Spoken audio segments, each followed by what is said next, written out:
Olá, sejam muito bem-vindos e bem-vindas a essa segunda parte da nossa conversa com João Magro e Cleudo Lopes. Estamos aqui contando a trajetória profissional e também de vida do João Magro. Em várias situações da vida dele, teve que tomar algumas decisões bastante difíceis, né, João? E nessas situações, você teve que correr alguns riscos, né? Ou seja, a vida é muitas vezes você ousar, com um risco calculado, obviamente, planejado, mas entrar em ação, não é isso? Exatamente. O que a gente imagina, quer dizer, você na tua infância, você recebe um monte de insumos, né? Um monte de inputs que vem da tua família, toda ela na sua amplitude. Depois você recebe inputs que estão disponíveis aí na sociedade através do ensino, depois através do desenvolvimento profissional. Tudo isso em função de uma expectativa que é você passar a atuar em determinado momento na sociedade. Você vai ter uma atuação em uma organização, ou numa entidade de governo, ou no ensino, sendo um professor, ou sendo um empreendedor por sua própria conta. Mas você saiu a campo, você já está sujeito a risco. Sim. Né? Esse risco você vai aprendendo a administrar durante o teu crescimento. Na adolescência, os riscos têm um determinado perfil. No começo da idade adulta, ele vai adquirindo um outro perfil. E agora, a hora que você começa a entrar, fazer parte de uma organização e a você é atribuído um papel, as coisas começam a ficar mais específicas. Sim. Então, em tudo tem risco. O risco é aquele, você precisa tomar decisão, você precisa mudar o rumo de alguma coisa. Tem duas saídas, você faz a coisa certa, conforme falava meu avô, né? Ou você faz a coisa errada e em vez de obter um resultado que você pretendia, a coisa o monjolo quebra onde fica a água, então não funciona mais. Você perdeu a oportunidade de dar um avanço naquela organização que você trabalha, né? Então, por isso que nós estamos trabalhando aqui na ideia de que as empresas precisam ter uma espécie de aprendizado também. Elas precisam receber esse insumo, esse input, essas experiências das pessoas que fazem parte dessa empresa, precisam também cultivar esses ensinamentos que vêm das pessoas, vêm da experiência, vêm do conhecimento geral que está aí disponível, né? Para fazer as coisas andarem certo. Andar, o que a gente fala, nos conformes, né? As coisas têm que caminhar no caminho... Na direção daquilo que é o propósito. Que tem significado para as pessoas. Pelo que você está falando, a aprendizagem organizacional ela é uma maneira de você mitigar riscos, né? Porque à medida que você vai evoluindo, aprendendo, a chance de errar é menor. O risco ele não é absolutamente evitável. Sim. Ele pode ser neutralizado.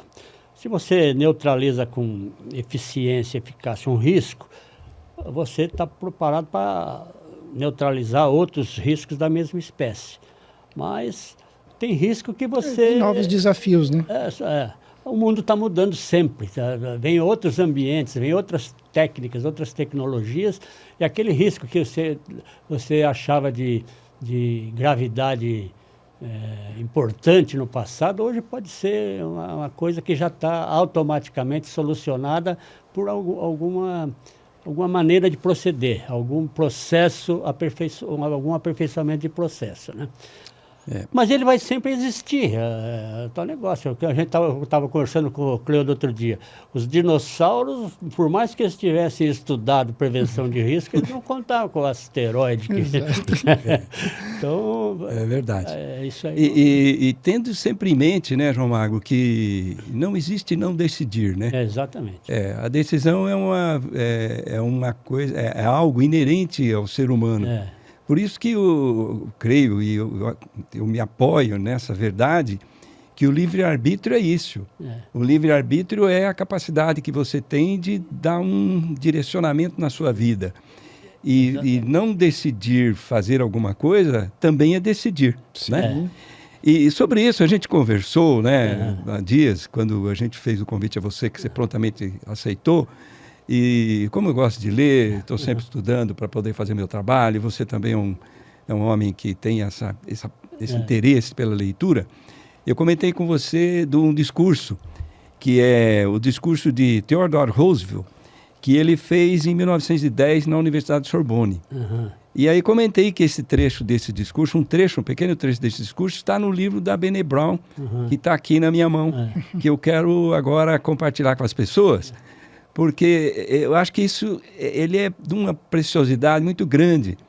E ele diz assim: o que significa viver com ousadia? Não é o crítico que importa, nem aquele que aponta onde foi que o homem tropeçou, ou como o autor da façanha poderia ter feito melhor. O crédito pertence ao homem que está por inteiro na arena da vida, cujo rosto está manchado de poeira, suor e sangue, que luta bravamente, que erra, que decepciona, porque não há esforço sem erros e decepções, mas que, na verdade, se empenha em seus feitos, que conhece o entusiasmo, as grandes paixões, que se entrega a uma causa digna, que, na melhor das hipóteses, conhece no final o triunfo da grande conquista e que, na pior, se fracassar, ao menos fracassa ousadamente, grandemente. Trecho do discurso Cidadania em uma República, ou O Homem na Arena, proferido na Sorbonne por Theodore Roosevelt em 23 de abril de 1910. Eu acho que esse trecho nos inspira, né, a todos, porque é um pensamento que assim, representa muito bem o que é viver com ousadia, tomar decisões, correr riscos, né? Fantástico. Pois é, o Roosevelt deixou explícito aí que o ser humano tem que entender que a perfeição ele não vai ser alcançada. O progresso, o aprendizado, a evolução, o aperfeiçoamento decorre de um monte de experiências que não deram certo, um monte de dedo quebrado, como ele menciona aí, um monte de sangue no rosto, entendeu? E esse é o artesão, é o artífice do progresso humano, né? Aquele que fica, o ermitão, que fica só pensando ou filosofando a respeito e não produz nada de exteriorização, ele pode criar grandes ideias, mas essas ideias, enquanto elas não forem exteriorizadas, ficam só com ele. Sim. Então, agora, trazendo para o nosso campo do aperfeiçoamento das organizações, as organizações são uma cópia mal feita do organismo humano. É um organismo também imperfeito. Ela se cansa, ela tem imperfeições no seu comportamento, os seus componentes se confrontam, né? Quando a gente falou de abordar a parte de divulgar, por exemplo, o conhecimento organizacional, temos que levar em conta que uma organização tem vários setores, várias áreas, várias funções, e isso aí às vezes se confrontam. Nós promovemos um evento para congraçar, para fazer o acoplamento dessas boas ideias que tenham surgido, qualquer coisa assim, né? Um esforço novo que a organização vai fazer, mas sempre tem aquele que fala assim, o cara da área comercial, né? Fala para o cara da contabilidade assim: sou eu que pago o seu salário, né? Eu é que vendo. Sem imaginar, ele está buscando uma supremacia em cima do pessoal de apoio, que não, se ele não tivesse esse apoio, ele também não teria a performance que ele tem. Eu que pago o teu salário. Então, o cara da área técnica lá... Que desenvolveu o produto, que desenvolveu a metodologia, que buscou o mercado. Daí chega o menino lá, o estagiário da auditoria, para contar o estoque de parafuso, e o cara, o que você entende disso? Você não sabe o que é uma porca, o que é um parafuso, não sabe se é rosca soberba, não sabe se é rosca industrial, né? Como se o outro estivesse interferindo no trabalho dele para segurar aquilo que ele imagina que ele está fazendo o progresso e o menino lá não está entendendo, não está compreendendo isso. Então, é isso aí. Quando a gente conseguir que uma organização, uma empresa, um empreendimento consiga essa harmonia que o corpo humano já conseguiu, e a sociedade em seguida conseguiu, depois de o corpo humano, milhões de anos de evolução, sim, onde muita gente morreu por inadequação, né? E depois conseguiu moldar a sociedade, que no começo era um aglomerado de pessoas, de umas tribos sem nenhuma empatia. Hoje está muito em voga essa palavra, né? Empatia e tal. Mas naquele tempo um matava o outro para comer o jantar do outro. Comer o jantar do coitado lá que tinha. Né? Então, nós demoramos muito para atingir isso que nós chamamos hoje de nação, Estado, povo. Toda sociedade mais evoluída, ela tende à sinergia, né? Ela tende a se tornar sinérgica. E entender, e as pessoas que fazem parte começam a entender que não adianta querer competir com o outro, atacar o outro, tem que trabalhar em conjunto. Sim. E nesse aprendizado dentro das empresas, você estava falando, existe um aprendizado individual, do grupo, de departamento e interdepartamental, né? E eu vou além. Tem aquele interorganizacional, né, que são vários empreendimentos, várias organizações que têm mais ou menos o mesmo propósito. Elas, às vezes, precisam se organizar, primeiro por causa da sinergia que você falou. Se uma descobriu um mecanismo, um processo e tal, que não tenha aquilo que o americano chama de value, né, que é o valor, a raridade, a imitabilidade, né, e o valor para a organização. Quer dizer, se é uma descoberta que tem valor para a empresa, tá? Aquilo lá vai influir de fato no resultado. Ele é raro, só ela que tem, ou poucas organizações têm. Então é um valor que já está multiplicado por alguns fatores aí. A dificuldade de imitar, quer dizer, não é qualquer um que vai chegar e falar, cara, vou fazer igual e aperfeiçoar um pouquinho, e tirou o valor da tua invenção. E depois, como que aquilo vai fazer a organização funcionar melhor, cada uma tem um acervo desse tipo aí. De algum processo que é mais eficaz, de alguma maneira de abordagem de cliente que faz com que ela venda mais. Todas as organizações têm as suas peculiaridades, mas no ambiente competitivo de um âmbito maior, elas precisam se juntar.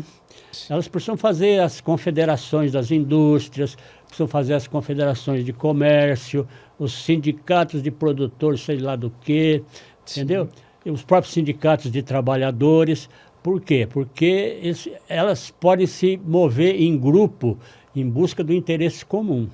Então, aí já é o aprendizado que vai além da organização, é o interorganizacional. Sim. Né? Tudo isso para minimizar o risco, né? Sim. Mas não deixar de ousar. Exatamente. Ousar a partir já de um aprendizado com menos risco para poder, então, ir na direção da prosperidade, da distribuição de resultados que atenda a um número maior de pessoas. Ou até você compartilhar o custo de neutralizar risco, ou de mitigar risco. Então, por exemplo, o que faz uma dessas sociedades de análise de crédito, né? Ela é compartilhada por todos os bancos que existem por aí, mas elas têm uma espécie de confraria que manuseiam o histórico financeiro de um cliente ou de uma empresa, sei lá, de um setor. Num segmento, talvez, num segmento tomador de crédito. Né? E daí elas compartilham informações. Tá? Porque todos ganham. Porque daí fica mais fácil você gerenciar um risco de inadimplência, cujo mecanismo de domínio já está funcionando há dezenas, há décadas, né? Então, e assim na área de indústria pesada, todas elas têm transporte, entendeu? Todas elas têm suas confederações, suas associações para que o risco seja mitigado. Não adianta só eu falar assim, não, eu não vou transportar combustível porque tem o risco de pegar fogo meu caminhão, minha carreta, sei lá. Então, simplesmente você está fora daquele segmento de mercado. Né? Todos os outros vão tomar risco e vão procurar mecanismos para neutralizar esse risco. Mas interessante explicitar essa visão a respeito das associações, do papel delas, né? Sim, que apoiam organizações até concorrentes, mas que têm os mesmos problemas, os mesmos riscos. Exatamente. E aí, se associando, todo mundo se ajuda a mitigar esses riscos. E isso daí nasceu a ideia das companhias de seguro, né? Porque elas nasceram em função da navegação marítima. O seguro nasceu da navegação marítima. Na navegação marítima, o seguro moderno, como a gente imagina hoje, como de lá na configuração atual, veio daquela época. O Lloyd's lá de Londres, ele segurava cargas de navios, mas ele cobrava. O que você vai transportar? Para onde você vai transportar? Tem pirata lá na Índia, lá não sei onde. Tem... Quando o porto lá é seguro, você não vai afundar no porto. Isso já é avaliação de risco. Né? Sim, avaliação de risco. Né? Daí o termo lá, uma frase muito conhecida que é atribuída, já falamos disso em algum momento, navegar é preciso, viver não é preciso. Não é preciso, Não é preciso no sentido de segurança, né? É uma coisa que... Não é exato. De risco, né? não é exato, né? Nesse sentido. E é por aí. Eu trabalhei anos, né, no segmento de seguros, e realmente é um segmento assim encantador, deslumbrante e desafiador, porque muitas vezes você tem que trabalhar para encorajar o investidor a iniciar um empreendimento e tal, e se garantir, por outro lado, na contratação de um seguro que vai... me lembro de uma profissional que uma época estava incentivando ela a trabalhar numa área. E eu falei, eu faria uma operação de hedge com você, de que você vai se dar muito bem nessa profissão. E eu depositaria um valor aqui, e que se você não se der bem, você pode ficar com esse recurso para você, como uma operação de hedge, como incentivo. E hoje essa pessoa é uma profissional muito bem sucedida. Porque aquele simples gesto e aquela... Nunca precisei fazer esse depósito, nada disso. Foi apenas uma demonstração de confiança. Uma simbologia, né? Uma demonstração de confiança na competência da pessoa, porque às vezes a pessoa fala assim, mas eu vou ter que correr risco, eu não sou uma pessoa perfeita, eu não tenho a preparação para isso. Mas a perfeição você nunca vai alcançar. Eu até diria assim, que é a coragem de parecer imperfeito que faz com que muitas pessoas prosperem. Porque agora, é lógico que ela tem que parecer imperfeita para quem, de alguma forma, pode trazer uma mentoria, oferecer um processo de coaching, né? Oferecer um capital de investimento que, eventualmente, ela precisa para fazer uma formação. Quando você foi fazer sua escola no seminário, né? Que você ficou um tempo lá, o investimento que a família fez naquilo. Não foi uma coisa... né? Foi... Mas o reflexo disso, na conversa que nós tivemos no quadro anterior, ficou muito claro como que isso trouxe de resultados para a sua vida até os dias de hoje. Induziu fortemente a minha vida futura. Por isso que o quadro que a gente conversou era assim, família, estudo e trabalho. Ou profissões, né? Então, viver é um risco, como nós estávamos falando, né? Quando você nasce, você já começa a contabilizar os dias que faltam para a tua morte. Então, o risco é absoluto. Lá você vai morrer, 100% de chance de você morrer. Mas durante essas dezenas de anos que você vai viver, todo momento você está enfrentando opções que pautam, que modulam o risco de você viver. Se você escolhe, que nem meu pai, escolheu, vou lá para Cascavel cuidar, comer carne de cateto lá no meio do mato para... Oferecer um futuro melhor para minha família, porque eu vou lá, vou com isso ganhar um patrimônio e isso... Então, ele assumiu um monte de risco. Podia ter ficado na prefeitura, lá em Sertanópolis, guiando o Chevroletzinho dele lá, transportando as coisas da prefeitura e tal, mas, quer dizer, não era isso que ele queria. E o que eu achei interessante, fazendo um paralelo nessa leitura sobre o discurso de Roosevelt, é que ele fala que um propósito que move a pessoa, né? Algo que ela considera, elege como algo maior a se fazer, como o seu pai deve ter imaginado. Com isso eu vou dar um futuro melhor para meus filhos, para minha família. Então é um risco que vale a pena eu correr, né? Então, mas ele fala aí também que o cara não está buscando 100% de eficácia. Ele está falando, eu preciso fazer isso. Ele vai lá e faz. Às vezes dá um pouquinho errado. E está cheio de crítico. O que se fala de engenheiro de obra feita. Fala, pô, podia ter feito melhor. Pô, por que ele não sei o que, não pintou de tal cor? Ou por que não construiu para esse lado? Ou não sei... Em resumo, assim, o que ele fala assim, que não é o crítico que importa, e sim aquele que vai e ousa e se arrisca, e que ele se apoia numa palavra que ele cita aqui, que é o entusiasmo, que é aquela confiança de que aquilo que ele não sabe, de alguma forma ele vai aprender no processo, e é através de uma inspiração que ele fala assim, eu sou criado uma imagem de um criador que me fez, exatamente, e eu posso fazer mais do que isso. Esse discurso, ele se projeta durante séculos, na Idade Média, nos construtores de catedrais. Sim. Né? Ninguém construiu uma catedral sozinho. Demorou centenas de anos. Cada uma daquelas catedrais majestosas lá da Europa demorou anos, séculos, talvez, para ser construída. Mas ela saiu conforme se quis lá no início. Sim. Algum arquiteto idealizou aquilo lá e contratou o mestre de obras da catedral, que era uma confraria, eram os mestres pedreiros, né? Essa confraria conhecia a arte e transmitia para os filhos aprendizado, né? E o cara começava a aprender de baixo. Ele já não entrava como engenheiro. Eu tenho MBA em construção de catedral. Entrava como aprendiz. Entendeu? Quantas catedrais você já construiu? Não tinha ninguém que falasse assim, eu já construí 4 catedrais. Né? Isso ia por gerações, o aprendizado se transferindo na lentidão típica da Idade Média, mas é o que o Roosevelt fala aí. É o camarada que, lá nos anos 1200, foi inaugurada a Catedral de Notre Dame, que foi iniciada lá nos anos 800, entendeu? 300, 400 anos antes. Então...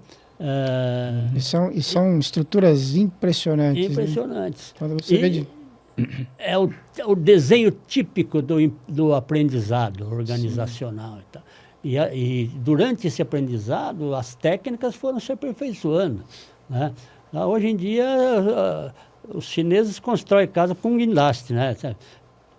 Vem um guindaste, deposita um alicerce que já foi fundido com antecedência, e todos são iguais, põe aquilo lá, daí põe uma estrutura de muro, depois põe uma estrutura de parede, estrutura de encanamento, não sei o que e tal. 15 dias está lá um conjunto de apartamentozinho lá e tal. Não é uma catedral, mas mudou a metodologia de construção, né? Então... e com essas mudanças, certamente tem algo que eu acho que é uma coisa bem atual, sobre profissões, né? Uhum. As profissões que mudam com uma velocidade muito grande, porque as demandas vão surgindo, as demandas que a sociedade apresenta, né, como necessidades, né, exigem competências e profissões diferentes. Se a gente olhar um pouquinho para trás, não precisa ir muito longe, no segmento bancário, por exemplo, o segmento de profissionais bancários hoje é um segmento que trabalha totalmente diferente daquilo que é aquela empresa que eu trabalhei, daquela que se trabalhou, etc. Assim. E esse é um desafio, né, João Marcos? Sim, a carreira bancária começava com o contínuo, né? Que entregava aviso de débito, extrato na rua, lá de bicicleta e tal. E chegava lá no diretor, tinha o contador-chefe, tinha uma estrutura hierarquizada, vertical. Mas hoje em dia não, o cara entra no banco e já entra fazendo um negócio. Por quê? A parte do back-office, a parte de trabalho pesado, está tudo automatizado, tudo maquinizado, vamos dizer assim. Você não tem mais nem o digitador mais. O digitador, a tecnologia fez isso com a gente, né? Antes a gente, o diretor tinha secretária que datilografava a carta. Ele ditava, vou te ditar uma carta. Sim. Né? E daí meia hora ela trazia a carta. Não, aqui está errado, dá volta, não sei o quê. Agora não, agora é ele que faz no e-mail dele lá, ele é o digitador. Né? Então, hoje em dia a gente está chegando ao ponto dele dar mais ou menos a ideia e a inteligência artificial já produz o texto. A inteligência artificial faz isso, faz o texto. Né? O que vai padronizar um monte de coisa na nossa vida. Nós vamos ter muito texto igual por aí. Né? A criatividade, a poesia... eu tenho uma dúvida, eu estava lendo lá o livro do Martin Rees sobre o futuro, né?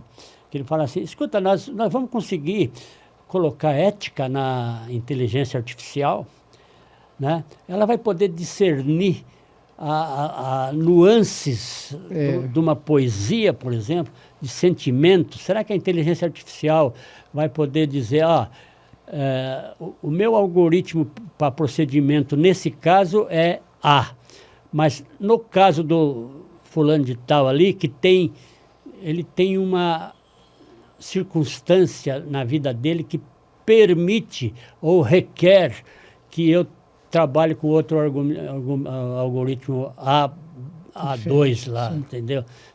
Isso é ético? Será que a inteligência artificial vai conseguir ter sentimentos, vai conseguir ter generosidade, por exemplo, que é uma coisa tipicamente humana? Não, né? acho que não. Eu acho que essa tentativa de aproximação da tecnologia do homem, né, do que o homem é capaz de fazer, eu acho que nunca vai substituir o homem, na minha visão. Não, porque isso as nuances, né? Porque eu imagino que o homem, ele é analógico. Sim. Ele faz comparações curvilíneas, matemáticas, tá? Então, você tem um relógio digital, você fala lá, agora são 3h19. Então, será que é 3h19,5? Tá? Porque ele não tem ponteirinho de segundo, mas esse aqui tem. Ó. Então, analógico. Falta 15 para as 3h20. Não é sim ou não, não é 0 e 1. Né? Não é 0 e 1. Outras variantes. Então, ele é fluido. O homem é fluido. Sim. O homem tem nuances. Será a inteligência artificial, dependendo talvez do poder de processamento que se aplique ali, né, o que cada vez está mais disponível, você pode refinar a inteligência artificial. Não sei se ela vai poder ter dó, ou ter paixão, ou ter generosidade. Entusiasmo. Torcida. Será que ela vai poder torcer? Eu acho que não é uma coisa que eu não vou conseguir provar, mas eu arriscaria dizer que não. Eu acho que arrisco dizer que não. Eu acho que a gente vive... isso que vai dar, isso que vai dar a nós a liberdade de criar o futuro que a gente queira criar. Exatamente. Eu gosto de me apoiar sempre num pensamento de que o futuro não é uma circunstância, né? Aliás, perdão, que o futuro é uma circunstância, ou inverso. Sim, O futuro é uma circunstância que a gente vai viver. E a gente pode criar e recriar e mudar continuamente esse futuro, desde que a gente tenha capacidade cognitiva, processo de comparação.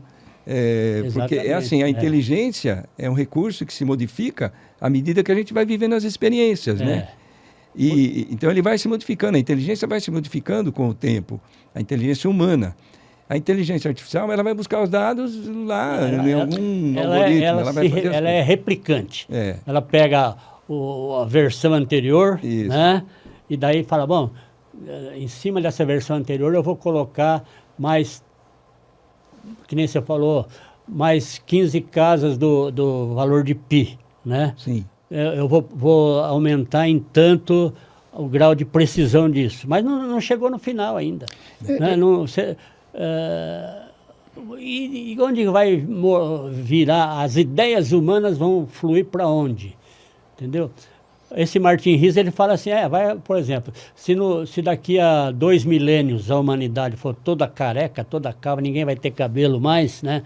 A tendência, os barbeiros, coitados, vão, né? Os cabeleireiros vão preto, não vai desaparecer. Mas vai aparecer o tatuador de careca lá, o sujeito que vai...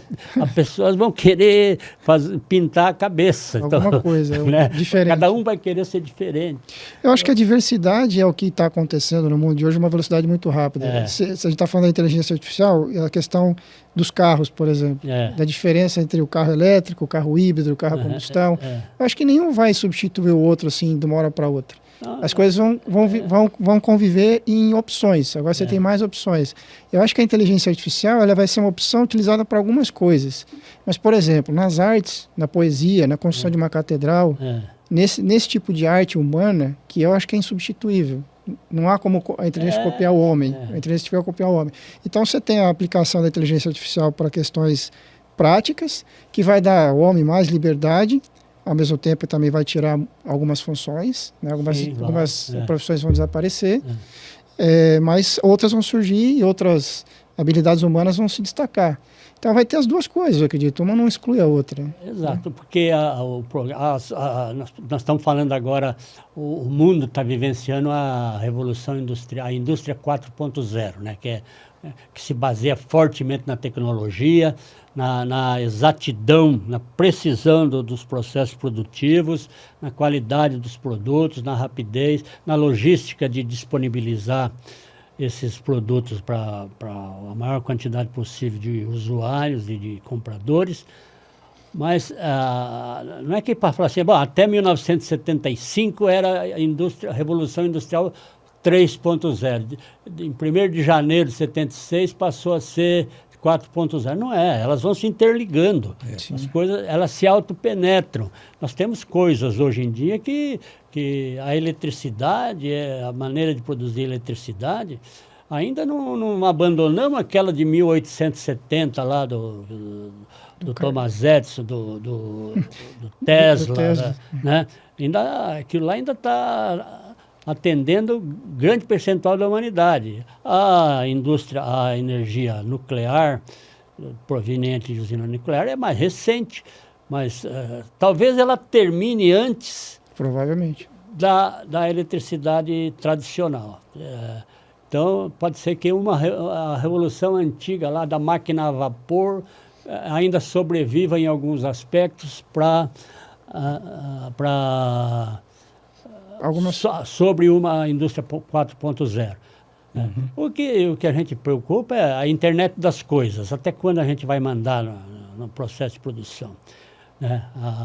Hoje você pega um computadorzinho, um Arduino, um Raspberry, que é desse tamanho assim, você põe, a capacidade de processamento dele era o que eram os computadores de 10 anos atrás, entendeu? 10 anos, hein?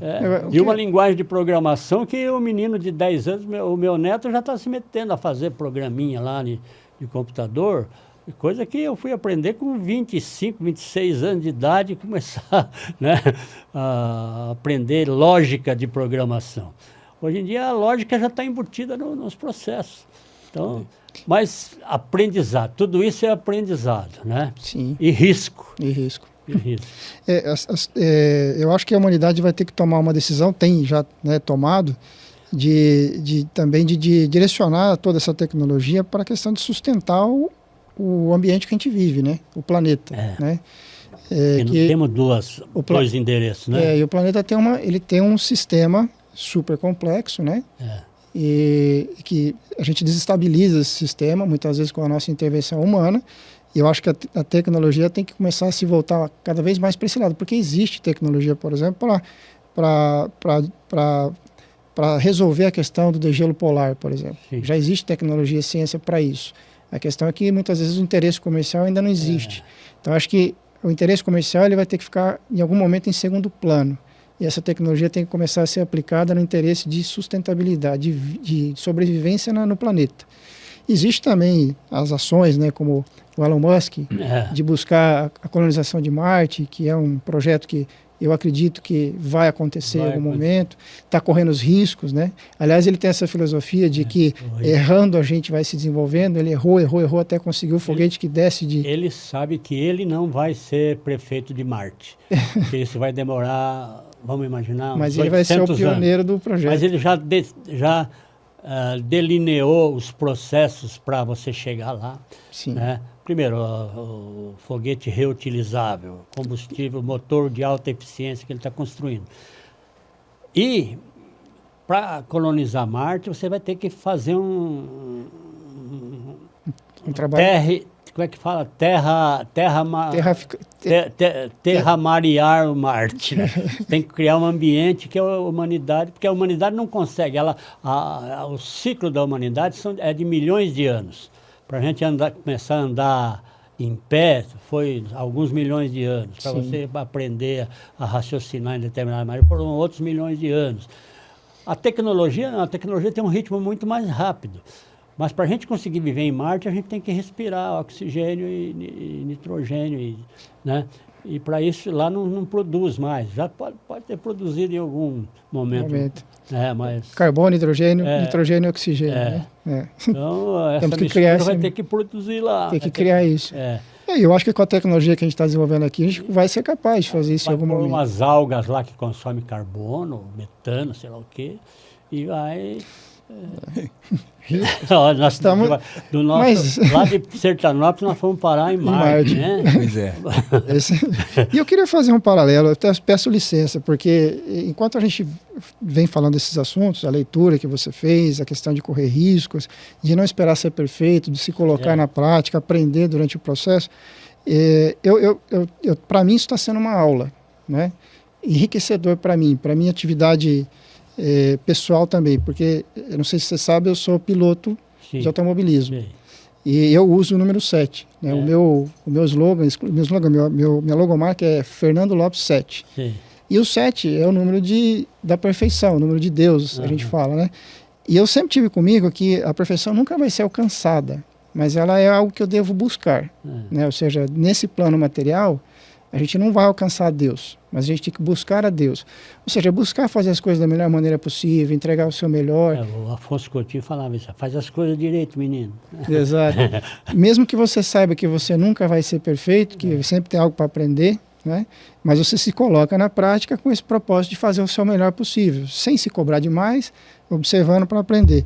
Então, vocês estão falando sobre tudo isso, para mim está sendo um bálsamo, assim, uma super aula de reforço para aquilo que eu acredito. E você entrar em algo com um propósito maior do que simplesmente satisfazer uma vontade egocêntrica, vamos dizer. Né? Não é ir lá vencer uma corrida para falar, eu sou o melhor, eu ganhei. Mas eu vejo o esporte como uma atividade humana nobre, porque primeiro não é todo mundo que pode praticar um esporte, e quem pode, eu acho que tem que valorizar o esporte de tal forma, porque o esporte ele é um microcosmo da vida. Você pega a vida humana, coloca algumas regras, ou seja, para que haja ética, para que haja igualdade de competição. Exato. E aí você compara pessoas. Eu não acho que seja para dizer assim, para eu ser melhor que você, para mostrar que eu sou melhor que você. Mas a minha atitude, a minha habilidade colocada em prática, ela vai desafiar o outro e nisso o outro vai ter que crescer como ser humano e vice-versa. O outro com a habilidade dele me desafia e eu tenho que crescer como ser humano. E muitas vezes são conceitos não só técnicos de quem é mais rápido na curva, quem é mais rápido na aceleração, é quem é mais determinado, quem tem mais ousadia, quem tem mais preparo, quem tem mais força mental, quem tem mais ética, inclusive, às vezes fair play, né? Ou seja, ajuda a gente a se desenvolver em quesitos humanos mesmo. Né? E aí dá exemplo para quem gosta de esporte, que quem está assistindo fala, nossa, a gente se emociona quando está assistindo um esporte, quando você vê uma pessoa se superando. Por que isso emociona? Porque você fala, puxa, eu sinto isso também na minha vida, no meu dia a dia, no meu trabalho, na minha família, ou no esporte que eu pratico como hobby. Né? E aí você vê um atleta profissional fazendo isso, você fala, poxa, isso me inspira. Então o esporte é sagrado por isso, ele é capaz de inspirar milhares de pessoas a buscarem se desenvolver como ser humano. E isso eu acho muito legal. E esse é o propósito da minha participação no esporte. Escutando vocês falarem, me enche de alegria, assim, de ver que é um conhecimento que é aplicável mesmo, né? E os riscos. Eu acho que e tudo tem risco, a vida tem risco, e quanto mais você se preparar, melhor, né? Porque não é questão só de assumir o risco, mas é de você analisar o risco previamente e falar, para conseguir o resultado que eu quero, como que eu devo agir, como que eu devo me preparar para chegar no resultado correndo o menor risco possível. Exatamente. Né? Avaliar, né? Exatamente. Olha só, eu já estou com quase 80 anos, mas o que me ocorreu foi quando você está falando dessa tua satisfação de fazer uma coisa bem feita, se eu fosse colocar uma legenda embaixo lá para toda a humanidade compreender o que é esse teu sentimento, ia estar escrito assim, olha, dessa vez eu ganhei, né? Valeu a pena aquelas horas que eu fiquei meditando a respeito de qual a melhor maneira de enfrentar aquele circuito, entendeu? Que lá tem aquela curva assim, assada, onde eu já me derrapei umas 3 ou 4 vezes. Exatamente isso. Né? E o que eu aprendi com aquelas derrapadas, eu acho que se eu mexer na mola do lado direito, do lado da curva, eu vou conseguir superar dessa vez. Então vou fazer assim e vou caprichar, prestar mais atenção, vou ter mais firmeza na minha maneira de dirigir, porque assim talvez eu atinja meu objetivo, que é ganhar essa corrida. E se você vai sentir satisfação, dessa vez eu ganhei, e você pode falar para o outro, olha, presta atenção, o que eu fiz foi que lá naquela curva lá eu dei mais balanço para o lado de lá ou para o lado de cá e tal, abordei nessa tangência aqui e ganhei 1/10 de segundo e isso foi importante para a minha vitória. Essa legenda aparecendo, você está transmitindo conhecimento Sim. que você desenvolveu. Sim. Né? Em troca de um aprendizado que são as 2 derrapadas que você deu lá nas... Mas você sabe que nisso entra um componente que o Cleo estava falando, que é muito importante. A vida, ela é constante escolha. É constante... eu acho que não é nenhum ser humano é igual ao outro, óbvio, né? E as escolhas que cada um faz também, elas são diferentes. Cada um se comporta de determinada maneira diante da diversidade. Ou da oportunidade. Ou da oportunidade. Alguns veem como oportunidade, alguns veem como adversidade. Isso também é uma escolha. Também. E às vezes a escolha também... existe as escolhas éticas e escolhas antiéticas. Tem aquele que escolhe assim, bom, se eu mudar esse motor aqui, se eu colocar algo a mais diferente fora do regulamento, sem que ninguém saiba, eu ganho. Eu acho uma escolha auto-enganadora. Porque não está enganando só o espectador ou os outros adversários. Você não vai poder pôr essa legenda que eu redigi. Não, eu não faço isso. Assim, o cara que fizer dessa maneira não vai poder. Mas ele acaba até pondo. Hoje em dia acontece muito da pessoa que faz as coisas, acontece muito. Né? Existe no mundo a situação das pessoas que não são éticas e ainda depois falam, não, ainda foi com a ajuda de Deus. Sabe? É o pior das hipocrisias. Exatamente. Porque ele mesmo sabe que não está fazendo a coisa da maneira certa. E está querendo falar ainda de que teve uma ajuda sobrenatural. Graças a Deus, o Senhor nos ajudou, não sei o quê. E o nisso... cara está metido numa aposta esportiva lá, não sei aonde, né? Então, isso são escolhas. Então, o bom atleta, na minha opinião, quando ele é vencido, ele tem uma escolha a fazer. Eu escolho aprender com o meu adversário. O que ele fez, que é o que você falou. Fernando, o que você fez? Como que ele abordou aquela curva? Como que ele preparou o carro? Como que ele conversa com o mecânico? Como que ele trabalha com a equipe dele? Você observa o outro para falar, aprender com o outro. Isso é uma escolha. Ou você observa e começa a criticar. Esse cara não é bom. Né? Então existe também o livre-arbítrio. Então põe um espião lá para ver o que ele mexeu ali. Existe o livre-arbítrio de querer ou não assumir os riscos de aprender da maneira certa. Você falou do preparo do carro, né? E é isso mesmo, às vezes é o preparo do carro.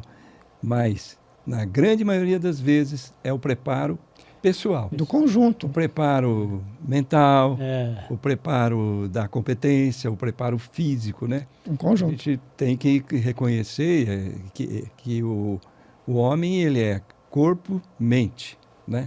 Então, é a preparação. O corpo e mente fazem parte de um mesmo sistema. Então, a preparação mental aliada à preparação do corpo, frequentando academia, se alimentando direito, Animação e corpo sano.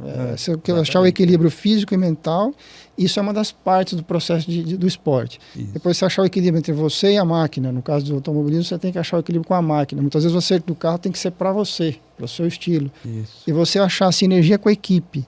Porque não é um esporte de individual, você depende do mecânico, dos mecânicos, né, do chefe de equipe, de todo o pessoal que trabalha, do telemetrista, do engenheiro. É um aprendizado organizacional. Exato. Né? E você tem que gerar entusiasmo em todo mundo, motivação, valores associados, aprendizado dos vários níveis. Então, é tudo isso, é um conjunto. E o piloto não pode falar... eu que pago o teu salário. Porque todos eles têm o seu papel e cada um com o seu nível de importância. Né? E agora... A história do camarada, tem uma historinha que fala de um paraquedista que tinha feito centenas de saltos e tal, e muito premiado e tal, e um dia ele encontrou a pessoa que dobrava os paraquedas dele, né? Aí ele falou assim, cara...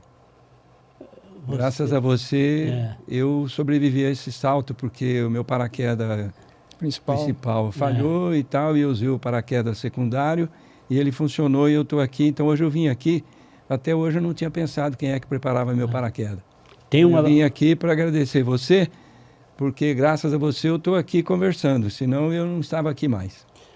Tem uma piada... Numa dessas seleções, sei lá, não sei de que ano, de que década aí, que lá nos Estados Unidos tem um clube que chama-se Caterpillar Club. Sim. Né? Clube dos Lagartas, que é composta de pessoas que devem a sua vida, tiveram a sua vida salva por causa de um paraquedas. Então é uma sociedade, vamos dizer assim, quase hermética, quem sobreviveu graças ao paraquedas e tal, e poucas pessoas se fazem reuniões periódicas e tal. Daí entrou um cara lá, fez a inscrição, e o pessoal falou, mas espera aí, esse clube é um clube fechado, eu não tenho lembrança de como que foi o caso, que guerra que você participou, que você teve que usar o paraquedas para escapar de uma queda de avião, qualquer coisa. Falou, não, eu tenho mais de 200 saltos, né, e tal. Não, eu sei, mas está cheio de gente aí que tem. Por que você quer entrar no clube? Eu falei, por causa do paraquedas, que se eu tivesse pulado sem paraquedas, eu tinha morrido. Né? Por isso que eu tenho o direito de entrar nesse clube aí.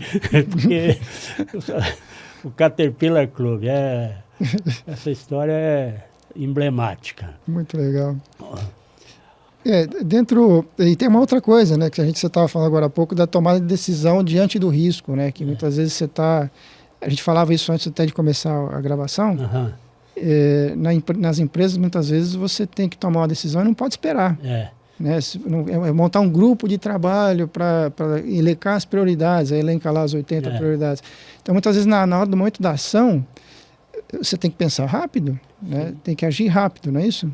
Por isso que a empresa, a gestão de risco é uma coisa complexa, é uma matriz de eventos e de possibilidades que você tem que seguir à risca, porque senão você pular um quadradinho daquele lá, você comprometeu todo o resto que vai para frente. Porque você tem que analisar o ambiente, assim como tem o aprendizado individual, de grupo, organizacional e o extra-organizacional também, os riscos também decorrem. O risco geopolítico, ele pode acabar com todo o teu programa de prevenção de risco se alguém resolver invadir e soltar bomba lá na tua indústria. É o chamado stakeholders, né? Que está ao redor.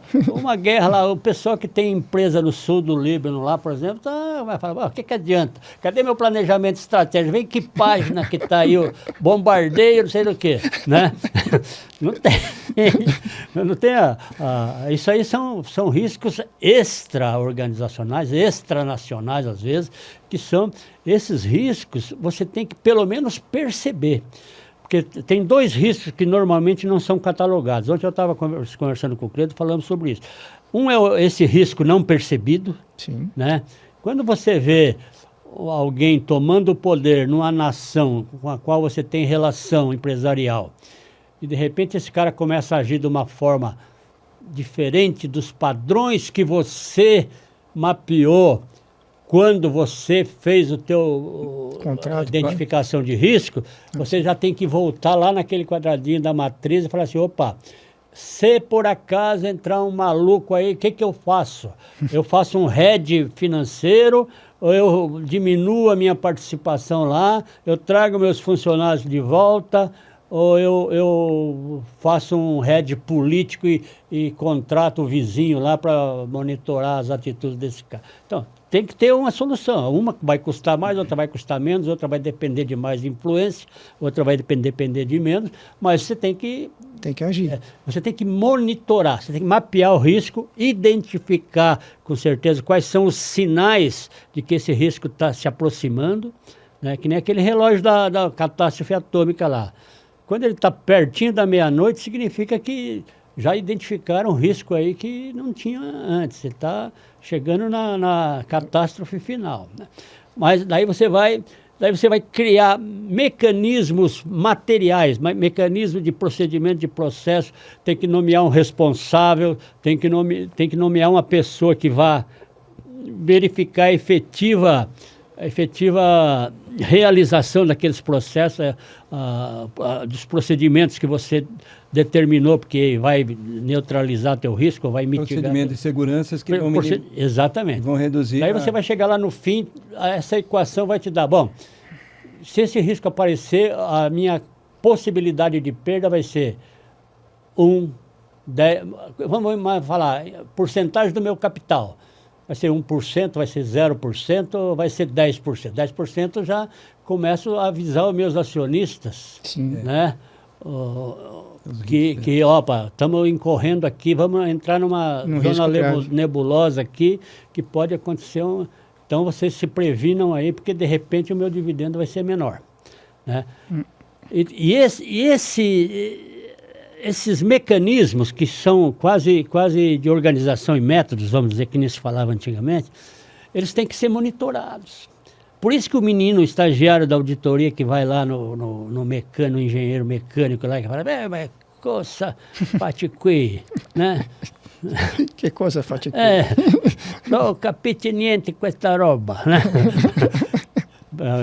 O italiano que é engenheiro por excelência, vai falar assim, você não sabe se é uma rosca SAE ou NPK ou não sei lá o que, ou NPG, né?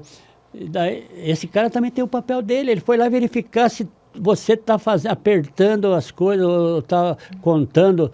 Lembra, ontem nós estávamos conversando sobre um risco não percebido, né, lá daquele acidente da Union Carbide lá na Índia, em Bhopal, né? Porque tinha um procedimento de segurança, de prevenção de risco bem elaborado. Tem um manifold de válvulas lá e tal, onde passava aquela dioxina. Então, uma vez por mês, tinha um sujeito lá, uma equipe, né, responsável por vistoriar umas válvulas lá. Tá, e a ordem era, todo mês você abre, isola aquela linha, abre a válvula de esfera, tira a arruela, tira o detentor que é a válvula de proteção lá que rebenta se der alguma coisa errada, e troca a pecinha de alumínio lá. Troca as arruelas. É um negócio assim, né? Daí você fecha de novo, tica lá no teu... Que foi feita a manutenção. Foi feito e tal, vai na outra, e alguém lá. Aí entra o segundo risco que não está normalmente mapeado. Esse é risco não percebido. Ninguém viu que o cara não estava trocando as arruelas. Mas tá bonito, tá bom ainda. Né? Irresponsabilidade. Pôs a mesma no mesmo lugar. Isso aqui ainda dura mais não sei quantos meses. É o risco de atitude. De atitude. A pessoa tomou para ela uma função que não era dela. Tomou uma atitude que ela não devia ter tomado. Está escrito lá, foi mapeado, uma troca bendita da arruela aí, rapaz. Então não era para ele examinar e falar que está bonita e está boa ainda. Tem que trocar. Mas ninguém monitorou isso. Um dia estourou uma arruela dessa, morreu 8.000 pessoas lá por vazamento de dioxina, e a Carbide perdeu a sua liderança mundial. Quer dizer, a empresa foi pro buraco por causa de um risco de atitude, de um evento causado por um risco de atitude e que, aliás, também era não percebido. Sim. Sempre o acidente ele vai acontecer por algo não percebido. Se você puder prever, você evita. Essa é uma das premissas do que eu chamo, inclusive, voltando a falar de novo sobre dirigir, da direção inteligente, que se você pode prever, se você conseguir sempre prever que vai acontecer um acidente, você evita. Uhum. É o que se faz, né, na aviação, sim, na direção dos carros, nas empresas que precisam ter segurança. Acontece que às vezes tem riscos. O dia a dia organizacional está cheio de riscos durante o dia inteiro. Desde o dia que o camarada chega lá às 5 da manhã e liga a linha de eletricidade lá, até o que sai no fim do expediente e desliga e deixa só as luzes de emergência lá, ok. É uma sucessão de oportunidades de risco. Às vezes tem um risco que é percebido e você vai lá no teu mapinha, você quantifica. Quanto que eu perco se aquele muro lá da divisa do pomar para o jardim, não sei o que tombou um pouquinho aqui por causa da chuva, se ele cair, se der uma chuva forte, se ele cair, o que vai acontecer? Esse o risco foi percebido. Ele já tombou um pouquinho, quer dizer que se vier uma chuva forte, ele pode cair. Bom, o que tem do outro lado? Não, do outro lado é pomar também, então não tem nada ali, não tem animal, não tem pessoas, não tem, né, vai cair. Então fala assim, bom, então quanto que custa? Vai custar, se ele cair, vai custar R$280 de tijolo, mais não sei quanto de cimento, mais não sei o quê, mais tantas horas de mão de obra e tal, e a gente põe, já vamos aproveitar para fazer mais umas contenções? Umas contenções aqui, uns pilares aí mais reforçados. Então pode ser que naquela noite ele não caia, na outra não caia, no outro dia pode cair. Até que alguém fala assim, bom, o custeio já foi feito. Chega no feriado prolongado aí que a tua unidade não vai funcionar, você chama, vai lá e derruba aquele muro lá e constrói outro no lugar. Você percebeu o risco e tal, mas você quantificou o risco. E valia a pena. Você não ia poder parar a fábrica um dia e tal para trocar aquele negócio, ou para trocar um cano que você achou que está... Né? Existe essa espécie de risco. Sim. Então, a tua decisão aí que entra a decisão. Qual atitude tomar? Né? O que você vai fazer? Vai trocar já para a fábrica e perde uma linha uma fornada de produção? Não. Esse exemplo que você está dando, a gente pode usar, associar com a situação de Mariana, por exemplo. Exatamente. Né? Só que o cara pode não ter medido bem, né? Pode ter medido mal o risco. Né? Pode ter competência técnica errado. Isso aí, se alguém falou para ele, você está chegando no nível de vazante lá da represinha, qual é a capacidade dela? Vamos rever isso. Tá? Qual é a capacidade? Ela foi construída nesse sentido, por que não foi construída nesse sentido? Então, para isso existe técnica e tecnologia e tudo, né? Sim. Mas se o cara vai deixando por vício, né? Não vou trocar a arruela, não vou trocar, isso está bonito ainda. Uma atitude. Isso ainda aguenta, né? Risco de atitude. Então, aí é a pessoa.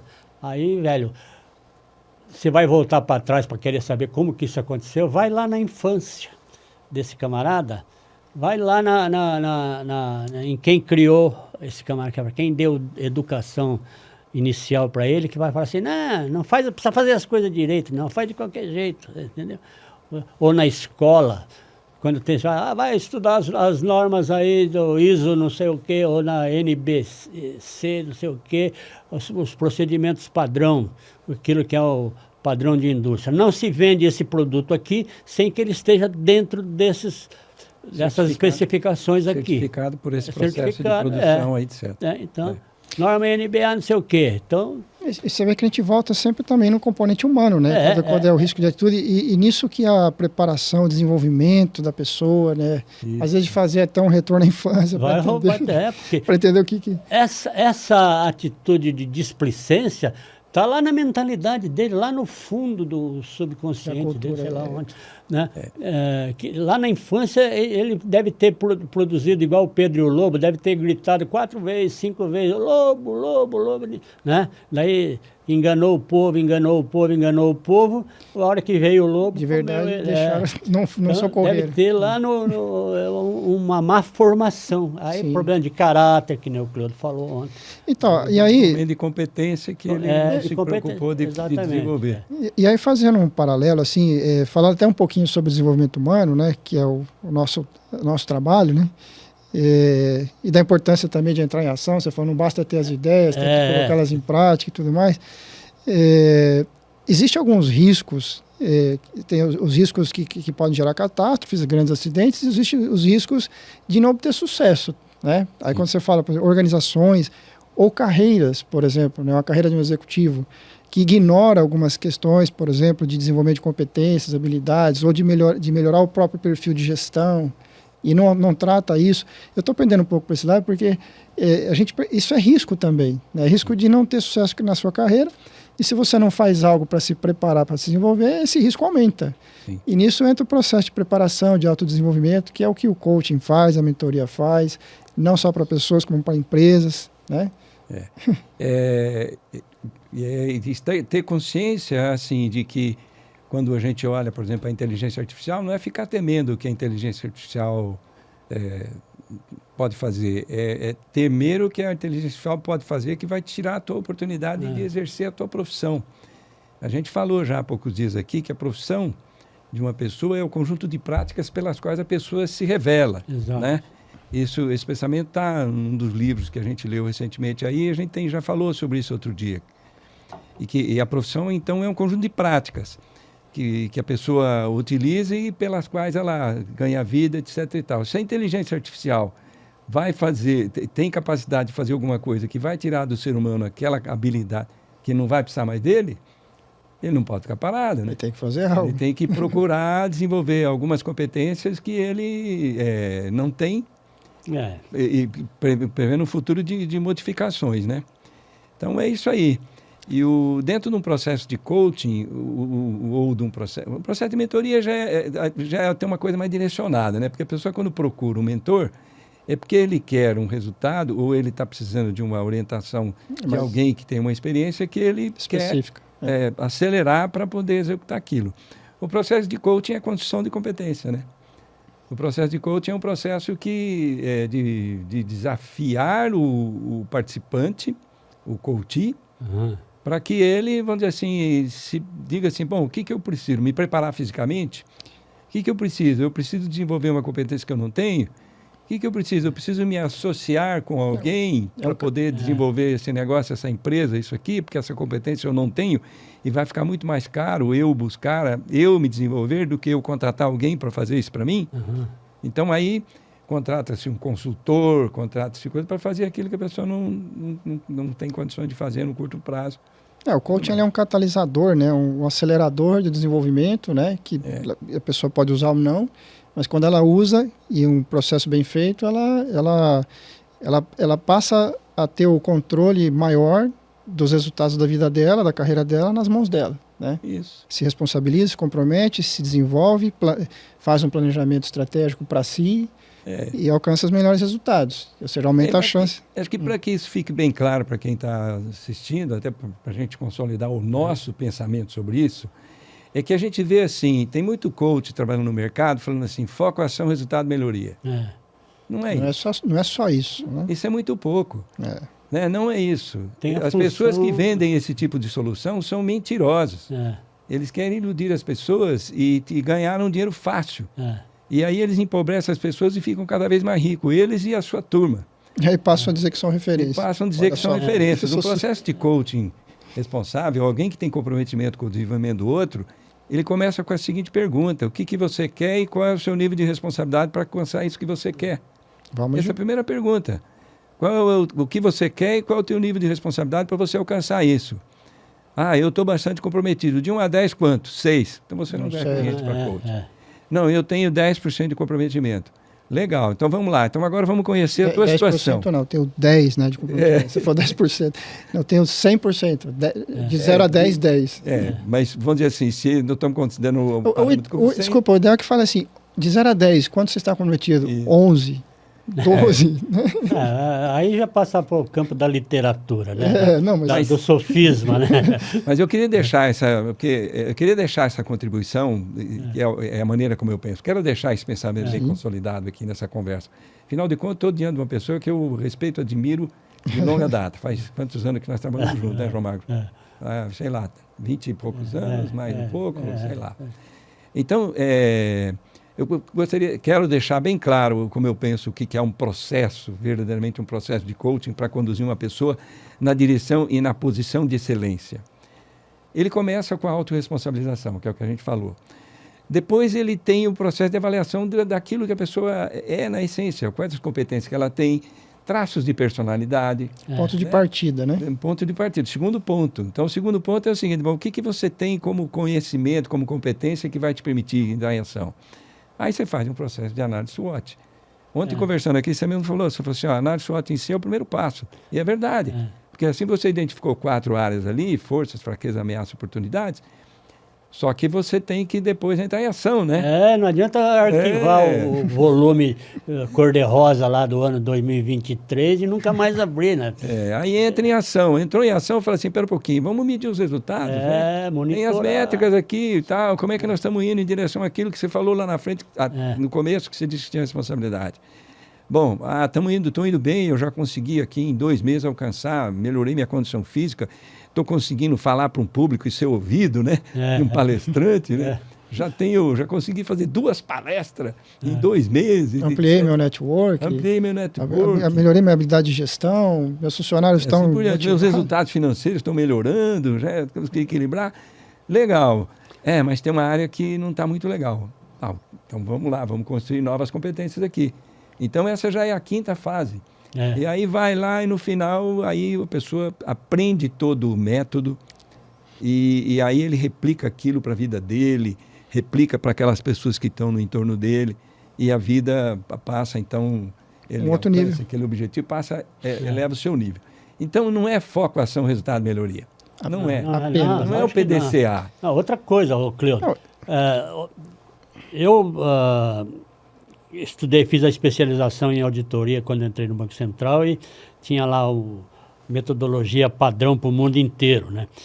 E que era o livrinho Auditoria de Sistema, que vinha até um livro com uma reguinha que você desenhava, né?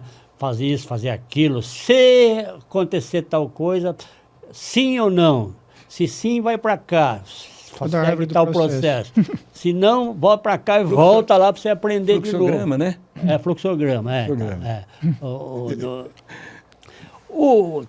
a gente tem que também, nós que já temos cabelo branco, temos que lembrar da metodologia do carpinteiro.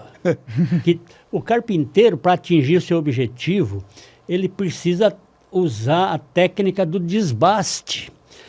Quando você faz esse questionário que a gente usava antigamente lá na auditoria de sistema, quando você é um coach, o teu coach, você vai ter o primeiro contato, você faz essa série de perguntas aí, porque você precisa conhecer a pessoa, com quem você vai... Qual é o material que eu tenho na mão, qual a alma que eu tenho na mão, porque né, ele tá ansioso para obter um bom resultado. Ele já passou daquela etapa que fala assim, toma esse comprimido aqui que o cientista não sei o que descobriu, em 7 dias você vai perder não sei quantos centímetros de barriga e vai perder não sei quantos quilos. Já passou isso aí, ele já descartou, né? É igual o coach de 15 dias aí que você falou. Mas agora você vai descobrir para ele, bom, qual é a tua maneira de raciocinar a respeito de um problema tal? Daí você vai verificar que ele talvez não tenha noção da relevância. Nesse monte de coisa que você me falou, o que é efetivamente relevância? Qual que é o núcleo do problema que você vai enfrentar? Porque ele fala assim, não, primeiro eu fico escrevendo, descrevendo, depois não sei o quê, depois eu entrevisto e tal. Fala, não, peraí, vamos desbastar, pega a plana aí, vamos tirar essa parte. Você vai focar a tua inteligência nesse círculo aqui, que é o núcleo da questão que você está examinando. Sim. Né? Então, se você vai abandonar, mesmo que for momentaneamente, As distrações. Um monte de coisa que está em torno disso aí. Vai passar a plana, vai passar a lixa, né? Vai passar a serra. Depois, quem sabe, você aproveita. Quem sabe vira pó de serra mesmo, você não aproveita mais. Daí você vai descobrir que você estava gastando tempo, talento, inteligência com coisas que não tinham a menor relevância para o teu foco, né? Então, isso aí chama-se freio de arrumação, né? Você tem que dar uma parada para a sacaria lá em cima entrar no lugar. Mete o pé no break do F600 aí, você vai ver o que vai acontecer. É isso aí. Então, olha, muito bom esse bate-papo, né? Nós estamos chegando para a hora de terminar, acho que é isso que você vai falar. Sim. Mas eu não posso perder a oportunidade de presentear quem vai assistir essa conversa prazerosa, sem uma história que o João vou pedir para ele contar. Opa! É a história da coruja conselheira. Como é que é? Faz favor, conta para nós. A coruja e a raposa. Estava num ambiente típico de raposa e coruja e os outros animais, lá no tempo que os animais falavam, né? E a raposa atravessou um riozinho e foi para o outro lado, que tinha um gramado grande lá, e foi caçar alimento para os filhos dela que tinha ficado aqui. Ela deixou os filhos embaixo de uma árvore aqui, atravessou o riachinho, foi lá, pegou um ratão do banhado bem sacudido e tal, pôs na boca. Nisso, enquanto ela foi, choveu, rapaz. Caiu uma chuva dessas que dá em Mandaguari lá de vez em quando, né? E veio, e daí não conseguia atravessar. Aumentou o riachinho. Aumentou. Já estava alto assim, ela não sabia nadar, e começou a ficar angustiada e tal. E os filhinhos, falou, meus filhinhos estão passando fome, e agora, e não sei o quê. Daí tinha um jabuti ali parado. Ela falou, ô, seu jabuti, que água, hein? Ele falou, pois é, choveu muito. Lá na cabeceira deve estar dessa altura de água e tal. Mas, rapaz, eu tô preocupado aqui que meus filhos ficaram do lado de lá. Quando eu vim não estava dessa altura a água. E agora eu preciso passar por lá de lá e não sei nadar. Você conhece algum jeito de atravessar esse rio aí? Ele falou, eu sou um jabuti, eu conheço o meu jeito de atravessar rio, né? Sim. Como é que é? Ele falou, eu entro aí, nado e saio do outro lado. Quer ver só? O jabuti entrou na água, saiu do outro lado lá, deu tchau e foi embora. Né? Daí veio de novo, seu jabuti. O jabuti voltou, mostrou para ela e falou, eu não sei nadar. Não sei como eu vou fazer agora, vai anoitecer. E daí o jabuti falou, olha, tem um detalhe aqui, que é a coruja que mora naquele toco lá atrás, tá vendo? Aquela árvore tem um toco lá. Ela mora lá no oco daquele pau seco lá. Dizem que ela é um negócio que chama consultora. Ela dá... As pessoas têm problema, vão lá falar para ela e ela resolve o problema da turma aí. Já resolveu um monte de tempo, tá famosa até. Vai lá e pergunta para ela, é isso que você tem que fazer, porque eu só sei te ensinar isso que eu fiz agora aí. Ela fala, então tá bom, obrigado. Tá. Aí ela foi lá, deixou o ratão do banhado lá num lugarzinho seguro, foi lá, chamou lá, bateu lá no toco, a coruja saiu do oco. Ela falou, pois não, a senhora que é a dona coruja que dá consultoria, esses negócios aí me falaram aí, a senhora ensina as pessoas a resolver problema? Eu falei, eu sou consultora assim e tal. Então, qual é o seu problema que você quer resolver? O rio encheu lá, meus filhos ficaram do lado de lá, preciso levar comida para eles, eu não sei nadar. Então, eu queria que a senhora me ajudasse. Tal. A consultora falou, não, mas só que eu sou consultora remunerada. Então, você traz aqui alguma coisa de valor, que daí nós vamos pensar no problema e tal, vamos fazer um diagrama aí, analisar o problema e arrumar uma solução. Daí ele foi lá, correu, a raposa correu, pegou um preá lá e tal, trouxe. Tá bom esse preá aqui, dona? Tá bom, deixa ele aí, depois eu pego. Bom, o teu problema é que você precisa passar por lado de lá e o rio tá cheio e você não sabe nadar, é isso? Você não quer aprender a nadar? Não vai dar tempo. Meu filho morre de fome. Meu filho morre de fome, meu Deus do céu. Ela falou, então vamos pensar, você não sabe nadar, o rio está cheio, tem tantos metros, assim, assado, tal. Como é que se resolve isso e tal? Já achei a solução. Você vai lá, vai na beira do rio, daí você se transforma num jabuti, que jabuti é um bicho que sabe nadar, você vira jabuti, atravessa para o lado de lá, a hora que chegar do lado de lá, você já chegou lá com o teu alimento dos teus filhos, você vira de novo raposa e corre para lá e leva comida para eles. A raposa falou, pois, que bom, bem pensado, então eu vou fazer isso.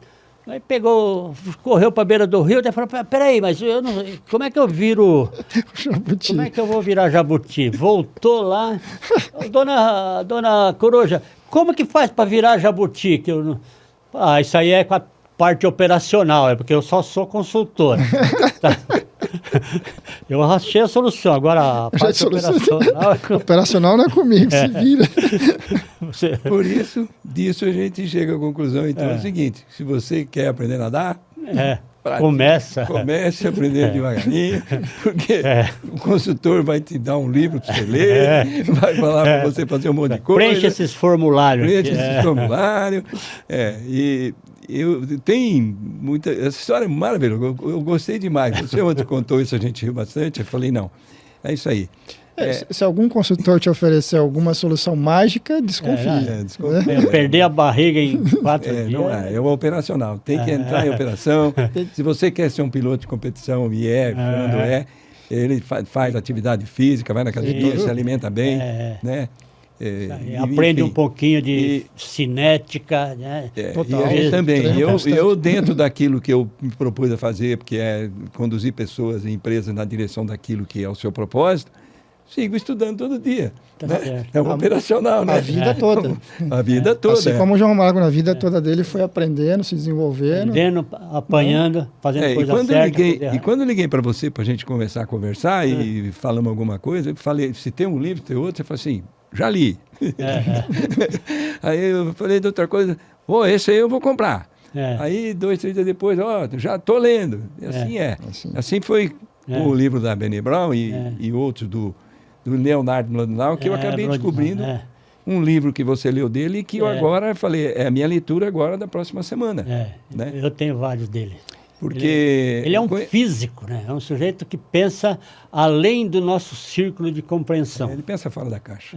Aliás, ele tem a metáfora do pensamento fora da caixa, que é uma das coisas... Aliás, eu passei a vida inteira sem entender essa história do pensamento fora da caixa. E quando eu li o livro Elástico, eu entendi aquilo de uma maneira perfeita. E aí, bem como ele explicou, eu vou tentar fazer aquilo hoje, eu tenho que parar, pensar, porque é uma coisa fantástica. Mas por que a gente faz tudo isso, né? Por que a gente se desafia? Por que isso é uma coisa que nos... Aquilo que não te instiga, aquilo que não te desafia, não é bom para a tua história. A nossa história, o sentido primário da vida humana, do meu ponto de vista, é biográfico. Nós precisamos gostar da nossa história. Uau. Eu gosto muito da minha história. Eu também falo. No banco, antes do banco, na minha infância, aqueles errinhos que eu cometi lá e que meu pai perdoou, né?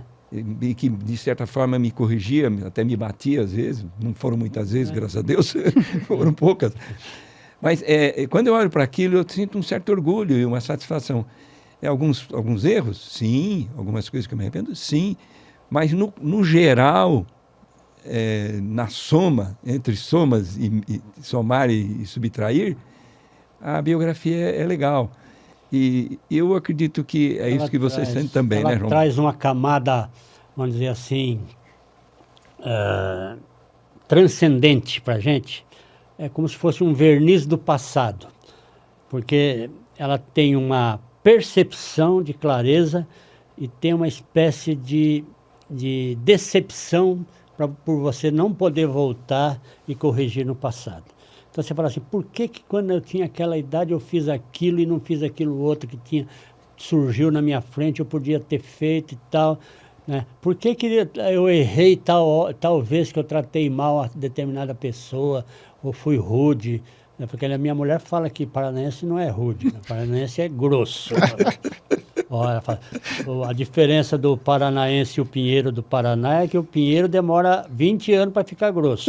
E o paranaense já nasce grosso. Né? Então, fala, você me respeita, senão eu te cargo com a mão. Né? Aí comprova. E ela é paulista, né, João? Ela é paulista. Ela é paulista e você foi encontrar a Paulistinha lá e se apaixonou. Foi assim. Mas então, essa espécie de cortina, essa espécie de limo que forma na nossa alma, no nosso pensamento, faz com que às vezes a gente resolva meditar um pouquinho mais a respeito de determinadas atitudes. E agora, quando você vai chegando, eu vou chegando nos 80, aí, eu estou mais perto dos 80 do que dos 70, né? Então, eu falo assim, bom, eu gostaria de ensinar as pessoas. Eu já fiz isso, depois que saí do banco lá, treinamos, eu e o Marcos, meu sócio, a gente fez um programa de treinamento para o pessoal do Banespa, que estava mudando de perfil. Não ia existir mais auxiliar de caixa no banco. Uhum. Não ia existir mais supervisor de tesouraria. O banco ia mudar de formato, de modelo de negócio. O chairman do banco falou assim, vamos treinar todo mundo aqui. Todo mundo, 15 dias de curso de produtos e serviços bancários e tal. Nós fomos contratados para fazer isso, fomos para o interior, viajamos o estado todo, inclusive fora do estado. Mas, vocês não são mais auxiliar de caixa, isso não existe mais. Sim. Né? Caixa agora vai ser a maquininha eletrônica, você vai entrar na agência, vai estar lá o terminal de ATM, vai ter um sistema eletrônico que já existia e tal. Sim. Né?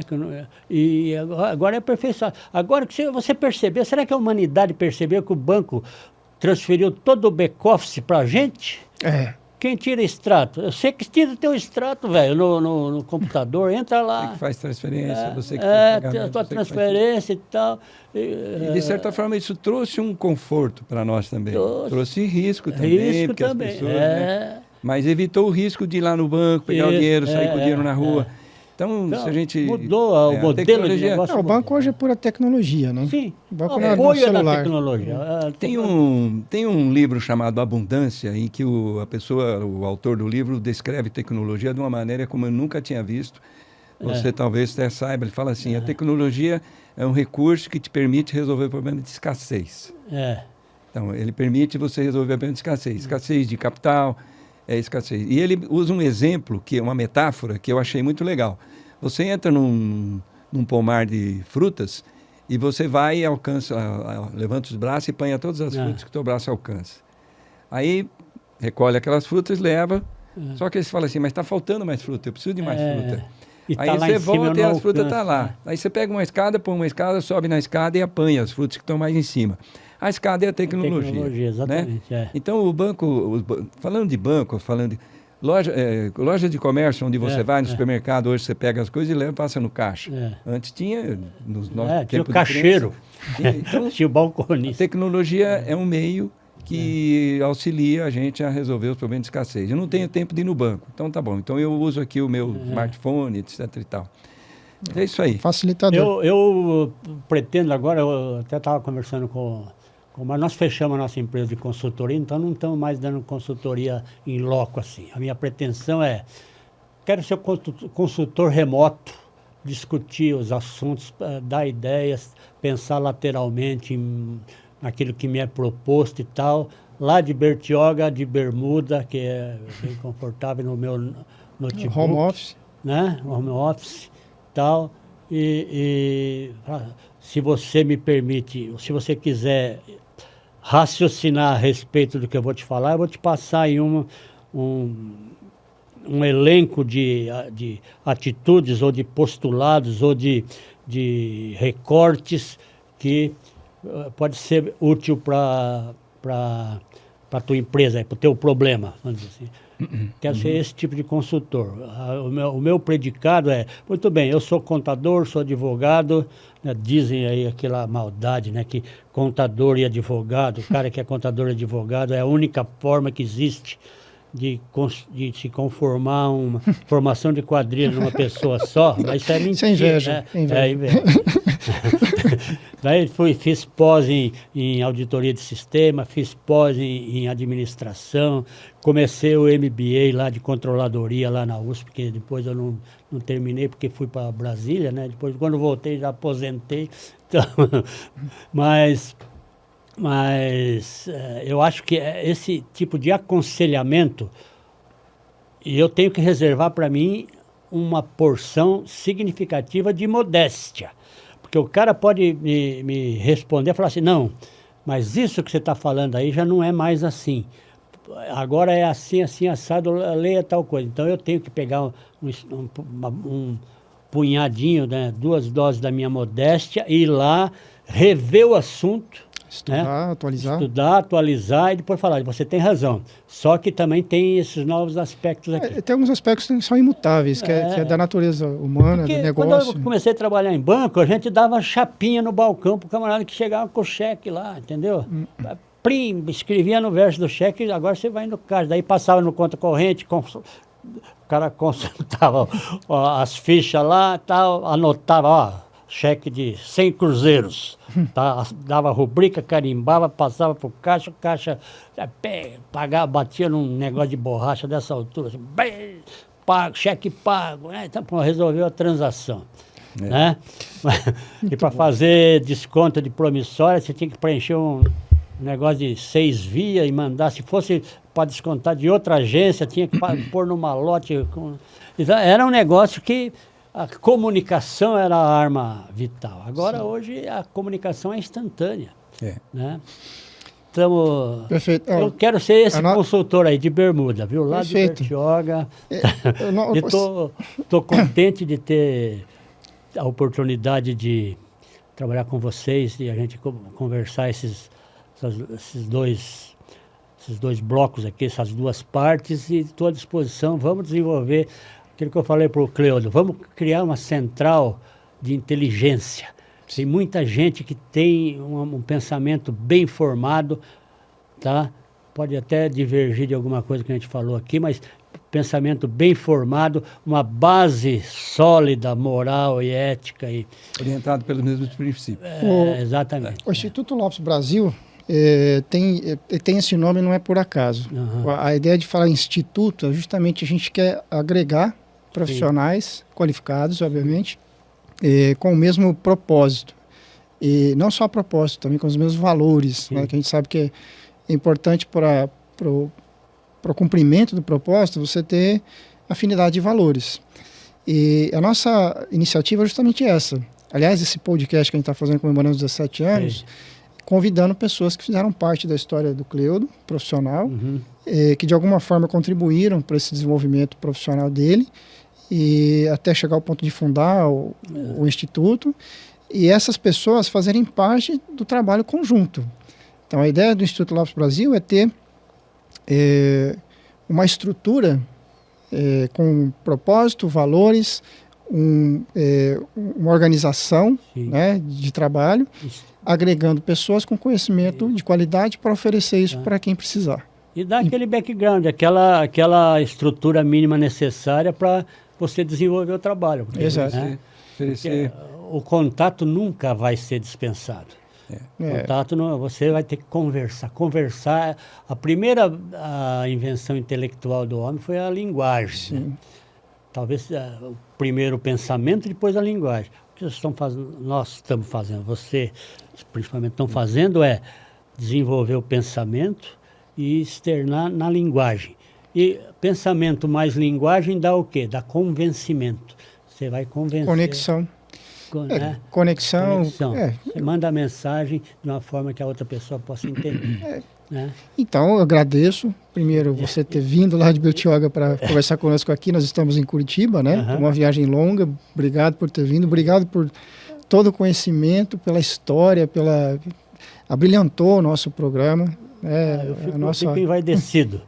Nós ficamos gratos, muito gratos. E eu estou à disposição também, sempre que vocês precisarem. Vamos pensar, vamos abrir novas vertentes de abordagem. Os assuntos estão cada vez mais complexos. Vamos sim. Então, por serem mais complexos, tem várias outras formas de serem abordados. Ele não é mais um quadrado, ele é agora um diamante com muitas facetas, um sólido que você tem alguma transparência e você pode abordar de diversas facetas, né? Perfeito.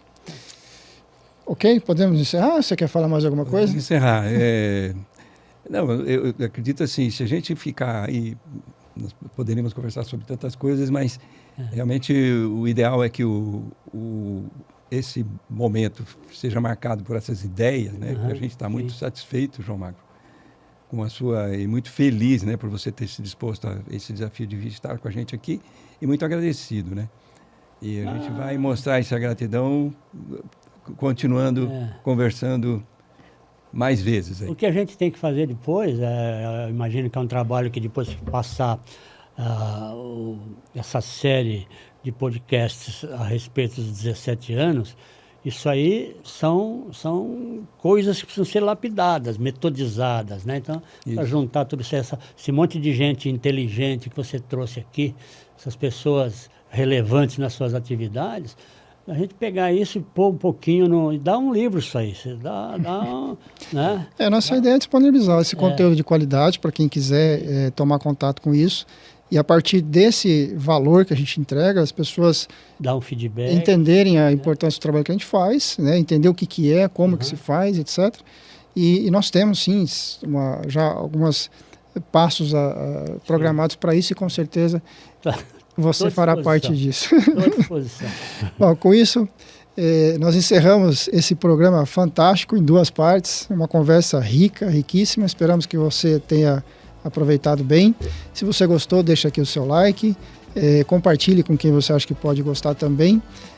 Inscreva-se no nosso canal, ative o sininho de notificações, porque toda quarta-feira, às 19 horas, nós trazemos um programa novo para você. Esperamos que tenham gostado e nos vemos no próximo programa. Um abraço e até breve.